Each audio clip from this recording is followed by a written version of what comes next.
Sa apat na sulok ng aking kwarto, katahimikan ang siyang namumuo. Ang dating ikaw at ako ay bigla na lang naglaho.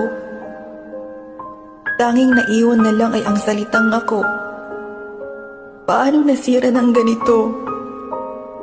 Ang relasyong iniingatan ko, ang relasyong pinapahalagahan ko, ang relasyon na kung saan inalay ko ang buong buhay ko. Ngayon mag-isa kong ginugunita ang ating mga alaala na nakasulat sa bawat pahina ng aklat ng pagmamahalan nating dalawa. Hindi ko mapigilan ang mga tumatakbo sa aking isipan. Mga katanungan na wala pa rin kasagutan, pagkat di ko pa rin lubusang maintindihan. Ano nga ba ang iyong dahilan? Dahilan para ako'y iwan. Saan ako nagkulang? Hindi pa ba ako sapat? Bakit hanggang dito na lang? Hindi ba ako karapat-dapat? Ilang buwan lang tayong hindi magkasama, mahal ko, pero ikaw ay biglang nagbago. Ang relasyong inakala kong hanggang dulo ay nalihis ng takbo. Oras-oras, segundo at minuto kong sinisilip ang cellphone ko. Hinahangad na makausap ka sa konting panahon. Gusto ko lang naman itanong sa'yo ang mga dahilan mo.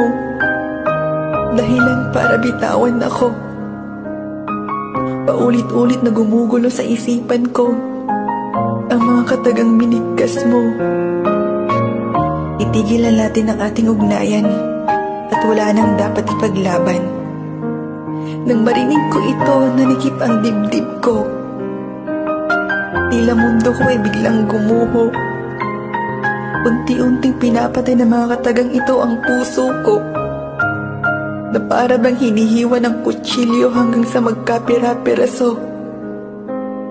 Bakit mo nga ba nasabi ito?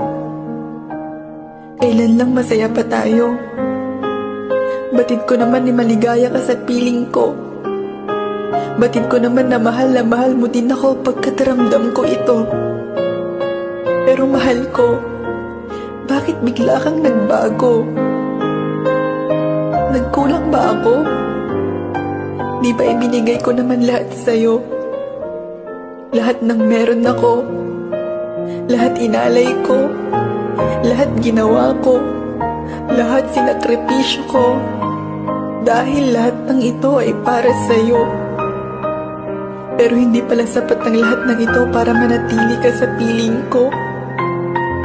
Paano ko pa ipagpapatuloy ang paglalakbay kung wala nang hahawak sa aking mga kamay?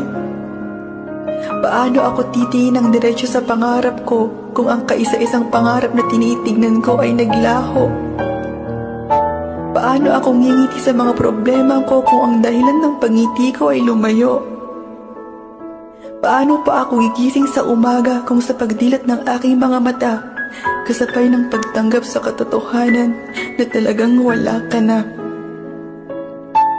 Mga pangako mo na napako, mga plano mo na nilipad ng hangin sa kabilang ibayo.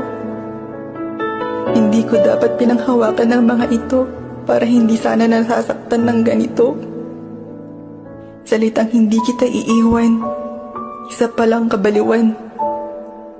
Hindi ko dapat pinaniwalaan pagkat di ko kayang patunayan.